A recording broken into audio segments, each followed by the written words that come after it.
Say about my resume and how I haven't fought anyone. Yeah, but he's somebody Tell me who you fought. He's somebody who has about twice the amount of fights as I do, and he has 4 people on his resume who are either current or former world champions at the time he fought them. I have about half the fights he has, and I have 3 people who are either current or former world champions at the time I fought them, and that's with the half the fights that he has. And come Saturday night, I'll have 4, just as many as him, with half the fights he has. So, are you a bum? Are you a bum? Because you said all I fight is bums. Are you a bum? Back up, right? Are you? Are you a bum? Are you? Who you fight? Who you fight? Tell me who you fight. I'm fighting you. No, tell me. And that's all you need to worry about. You a bitch? I'm fighting you. Right. That sounds good. He said all I fight is bums, but I'm fighting him. So anything that we've done before this, it's not going to matter once the bell rings. He's got to fight me. I got to fight him. Just don't run. Caleb, you've been pretty adamant about, handing out a prediction coming into this fight. You proclaimed that after the beating you give Anthony Dirrell, that he's going to retire. Why do you feel that way? I just feel like I'm going to put a vicious ass whooping on that boy. And you ain't never after whooped that, nobody like that. he'll be riding off into the sunset. Who have you and that'll be like it for that? him. The only way you can retire me is running around the fucking ring. I get old. That's the only way you can retire me. You can't do nothing, man. Fuck you can do, huh? You can't hit. Yeah, keep on laughing, bitch. Anthony, where does Caleb plan to? Both of you guys have extensive resumes, former world He ain't champions. got shit. No, he don't. Don't lie to that boy. He don't got nothing. He a bitch. Well, I'm just- You see how mad he is? You see how easy it is to get him mad? No, I ain't see mad. this? You see I how ain't mad mad, he is? baby. You, I'm mad. But you trying to get my attention this whole camp. I'm mad. I ain't talk to you. I don't care about you. Look You at see you, that, scared. You scared, or you thinking, boy. Think good, too. You gotta see that. But now we'll turn it over to the bronze bomber, Deontay Wilder. Deontay, it's very interesting because you have animosity with these 2 guys, but you and Robert Helenius are certainly gentlemen, and you guys have mutual respect between each other, him being your former sparring partner. When you decided to come back, and there was a list of names that you could have chosen for your comeback, why did you decide to settle on the Nordic Nightmare, Robert Helenius, who is no easy task for any heavyweight in the world? First off, I got tremendous love and respect for Robert. We've been knowing each other for years, and we've been in camp. He's always came to my camp. They say iron sharpens iron, and we definitely been doing that. And the reason I agreed upon his fight because he's been on a winning streak. He's been looking great in his fight, and this is for the WBC Eliminator. So if I'm gonna be in it and come back in it, why not fight the best, and why not fight for something worth fighting for? I don't have long. I only want 3 years left up in this business, and I'm ready to fight the best, and I'm willing, able, and ready to do whatever I gotta do, to make it back to the top. Well, it's great to see you, champ, as always, and now with the Nordic Nightmare, Robert Helenius. Robert, you have been fighting, involved in boxing for over 25 years. You've always stated your goal is to challenge for the heavyweight championship of the world. You are literally, potentially one step away, but in order for you to get to that path, you have to get past this man, the bronze bomber Deontay Wilder. How important is this fight for you on Saturday? Well, I've been throwing my life to this sport, so of course this means everything for me, and I've been doing all the work I can do to bring my best self off in this fight, and I'm ready. Deontay, this has been the home to many memorable events for you. 4 fights, 4 victories, 4 knockouts. You look at the names of Arthur Spuka, Berman Stavern, Luis Ortiz, and Dominic Brazil, most recently in May of 2019. What makes Barclays Center so special for the Bronze Bomber? I think it's the electrifying energy that this arena possesses. I've had some of my most dramatic knockouts, most exciting knockouts, and enjoyable moments right here in this arena. So, when I came here and got off the plane, the energy here just felt amazing. And I asked my team, do y'all feel the same thing that I feel? and they agreed with me. They felt the same thing. So it almost feel like a second home to me. You know, I'm always here, and I put on my best performance here, right here. So, you know, with that being said, I'm not looking for nothing less than a great performance come Saturday night. So the fans is in for a treat. You know, it's a lot on the line. You know, and I think I got the right opponent to for us to get the fans what they want to see. You know, one thing that resembles me and Robert, he got a warrior heart, a warrior mentality, and everyone knows I will have a warrior heart and mentality as well. So when you fight with your heart, you're willing to go out on your shield, and that's what's going to be tomorrow. We're going to go out on our shield, baby. Is that why you had such an extensive training camp? I mean, your pre-camp, I thought, was rather remarkable. You put in hundreds of rounds in your pre-camp, even before diving into training camp. Is it because you know that you have a dangerous and formidable opponent in front of you on Saturday? Most definitely. You can't look past Robert Helenius. You know, like I said, when any fighter fight with their heart, you can't look past them. You know, and you know, we put in like 600 and something rounds in. I think it was 620. You know, 725. how much was it? 725. Well, I'm downgraded. 725, so says Townhouse, a part of the Deontay Wilder I'm camp. downgraded. House been keeping up with everything, and it's been a tremendous camp. You know, pre-camp been tremendous, and going into official camp has been just as great as well. You know, we had to slow down a little bit because I was overtrained, and it's been amazing though, because you can go so many years doing the same thing over and over again, and then it becomes boring. It becomes just something that you got to do and get through. So we changed up a lot of things. We changed up location. I was out in Vegas for a long time, and then I did my sparring back in Alabama, and it refreshing a lot of things. And we went back to the basics of a lot of things. And this whole title for me, you know, this second phase in my career is all about having fun. You know what I mean? All about having fun. I always tell people I'm happy and I'm at peace in my life, and where I stand, you know, where I am, the grass is green. You know what I mean?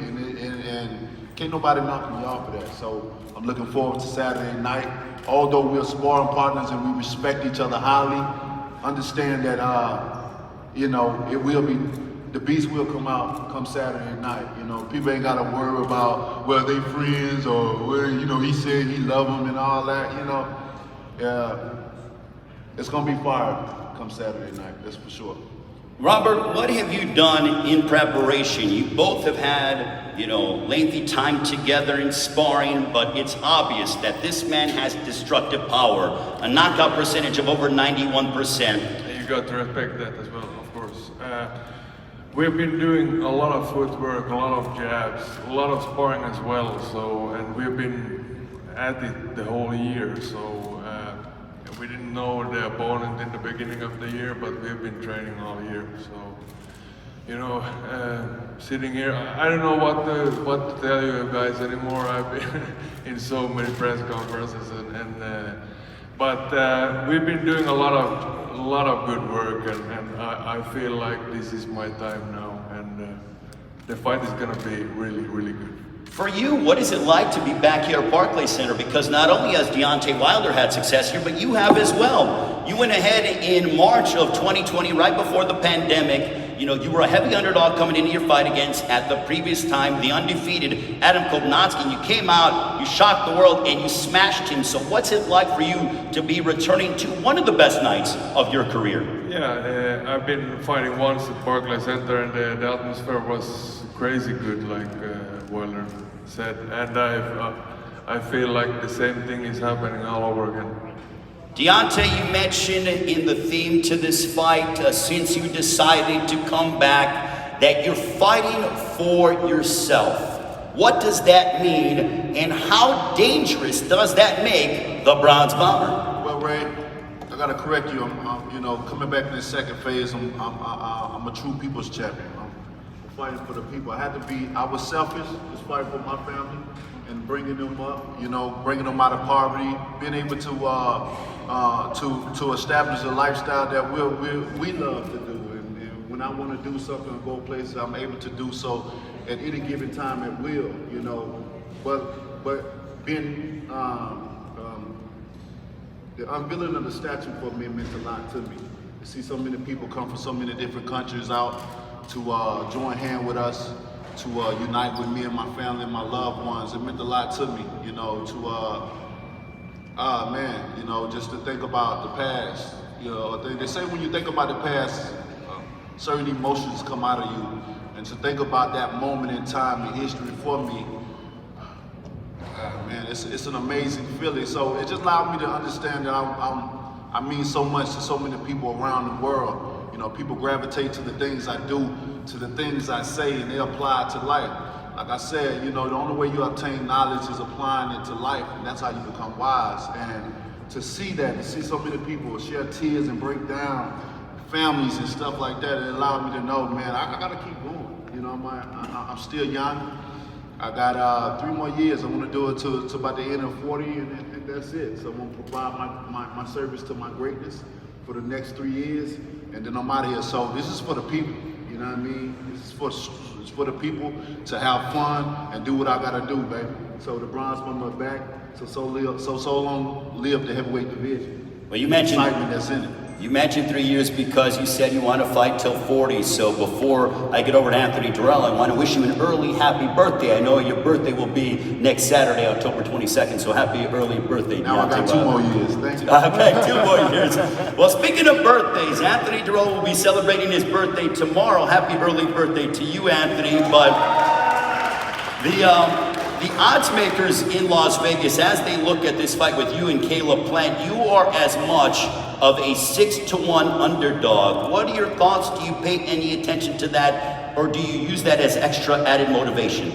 That's just some another way for me to make a little bit more money. That's it, you know. But I'm fine with that's people's opinion at the end of the day. That's what they think, and it's fine. Where do you feel, not giving away your game plan obviously, but where do you feel you hold the advantages over Caleb Plant? I mean, Caleb ain't showed me nothing special, period. No fight. He showed me nothing special. He's a good boxer, but other than that, he showed me nothing special. Just be ready for Saturday, because I am. Caleb, you have pointed out about Anthony Dirrell. You stated that he has on your social media that he has a big bark but no bite.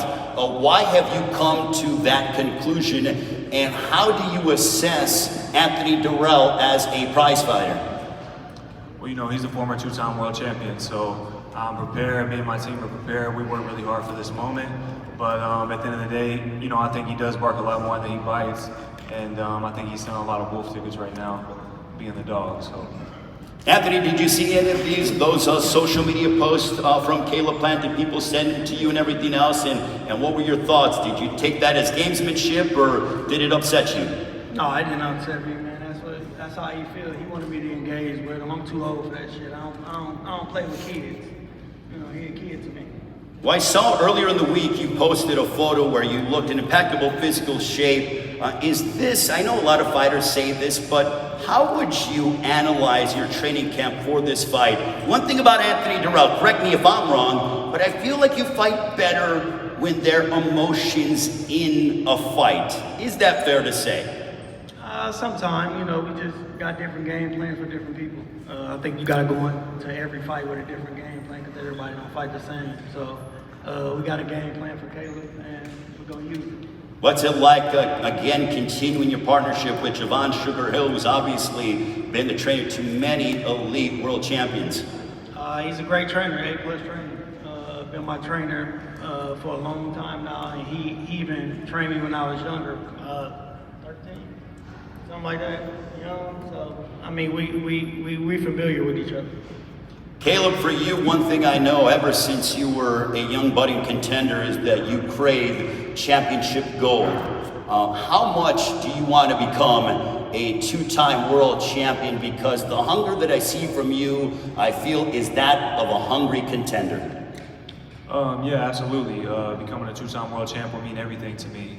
I've worked my whole life tirelessly to get to this point, but I still have a lot more boxing to give. A lot more fights to give the fans, and But first things first, you know, you don't get to that world title without focusing on the fight in front of you. I got a fight this Saturday, October 15th, Fox pay-per-view, and that's what I'm fully focused on, and that's all I'm focused on. What kind of statement are you hoping to make on Fox Sports PBC pay-per-view in this your first time fighting here at Barclays Center? Yeah, just looking to get my hand raised in fashion in whatever way that means. So tune in. It's gonna be big fireworks. Country boy right here, Deontay Wilder, in the main event. And this is a great card. A lot of great action gonna be on the card. A lot of great fights. A lot of great fighters. So I'm definitely encouraging everybody to tune in, and we're gonna turn up. Deontay, this is your second straight fight with Malik Scott as your head trainer. I feel like you guys are just getting to another level when it comes to your continuity, the relationship, the time in the gym. I was seeing, I mentioned during the video workouts that you were moving like a middleweight for that matter during the workouts. But tell us about you and the bond that you have with Malik Scott, your lead trainer. Man, that's he got a part, and that's my guy, man. You know what I'm saying? He definitely holds a part in my heart. You know what I mean? We've been together for a very long time, and when we first met, man, we clicked. We clicked instantly. You know, I cooked for his family. He dropped a lot of gems on me dealing with the boxing. You know, he's been in it longer than I. You know, his mother is the same birthday as I, mine is his. So it's a great family that I have, you know what I mean? I have a lot of day ones on my side with me, along with my conditioning coach, Joey Scott, right here. He's definitely day one, you know, day one from day one, you know what I mean? So it feels good to be able to have so many great guys a part of my life, you know what I mean? Whether it's dealing with boxing or dealing with just life itself. So, you know, I'm looking to end my career on a happy note with my guys right beside me. Robert, for you, you're a heavy underdog coming into this fight, more than a 4-1 underdog. Yes, you are. So right now, the odds makers have you as a 4.5-1 underdog. Clearly, you're not paying attention to that, but you were an underdog coming into your fight against Adam Kovnatski the first time back in March of 2020. Do you like having that role of people picking against you? Yeah, I think so. I think it gives me more strength, more power. What have you learned over the course of your career? Because if people don't know, Robert Helenius has been an elite heavyweight, especially in Europe, for well over a decade. Do you feel now, Robert, that the time is here for you to capitalize and make your movement to try to become the first world champion from Finland? Yeah, I wouldn't be here if I wouldn't believe in myself. So I think I would have found an easier job to do if I wouldn't believe in myself. Now, Deontay, I know that you don't want to look past Robert Helenius, but there have been reports that Alexander Usyk, the heavyweight champion of the world, is going to be here at Barclays Center to watch your fight, and that potentially, if you're victorious, that he would like to fight you next. What are your thoughts? My thoughts is, you know, many people have said many things, you know, to me about fighting me, and when the time came, they went the other way. So I reached out, and some of my guys that's close to me that knows him, I asked him about his character as a person, because sometimes your character will tell who you are. And I asked him, is he a man of his word, you know, on certain things, and they confirmed to me that he were. And so I'm gonna hold him for his word, you know. So we'll see what happens. So hopefully he'll manage his word, and upon being victorious, we'll see what happens. You know what I mean? And this is a great thing about being a heavyweight in a small division, that you're always one fight away from a title shot. And we'll see what happens, you know. And I can't wait. Neither can we. Anthony Dirrell, Caleb Plant, before we get ready to let you guys go, Anthony Dirrell on Saturday night on Fox Sports PBC pay-per-view. How is your fight going to unfold against Caleb Plant? At the end of the day, I'm gonna get my hand raised. Do you want to say anything final to Caleb Plant? I don't need to say nothing to him. Caleb, your prediction for your matchup against Anthony Dirrell in this super middleweight title eliminator? Just me getting my hand raised in fashion, and that's about it. Is there anything final that you want to say to Anthony Dirrell? Just that I hope he's fully prepared. All right, Caleb Plant, Anthony Dirrell, what a matchup that is going to be. The tensions are certainly high. Finally, they get an opportunity to collide on Saturday. Robert Helenius, your prediction for your showdown against the Bronze Bomber, Deontay Wilder. Me standing like this. Hand raised. Yes. All right, Deontay, the floor is yours. The former heavyweight champion of the world returns to the ring for the first time in over a year. It will be 372 days exact. But Deontay, your prediction for your matchup against Robert Helenius on Saturday. I just appreciate everybody coming out. This is going to be a great fight come Saturday night. You don't want to miss it. You know, I bring the excitement to the heavyweight division, and I'm back, baby. And on that night, it's going to be an explosion. You know, you got two fighters that putting their hearts on the line, that putting their lives on the line, and we don't want to exit that ring unless we become victorious.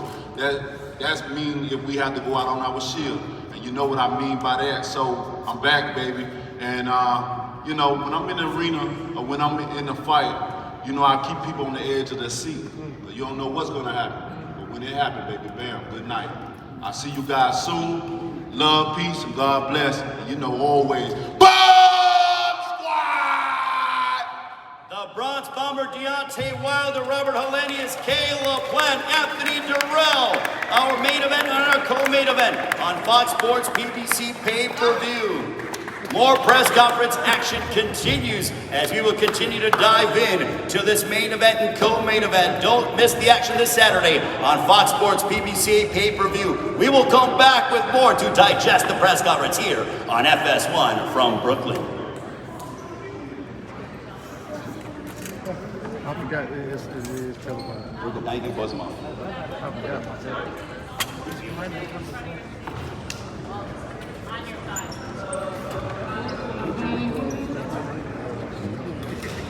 You just want them in front of the table? All four together. I'm a sign. There.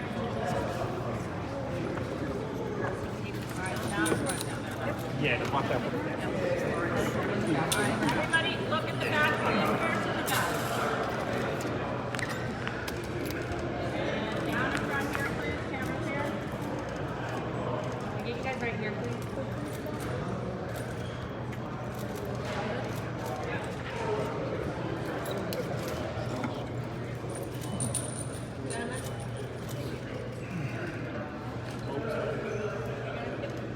Can I get everyone right here again? Yep. All right, thanks, guys. Thank you so much. Yes, indeed. Look.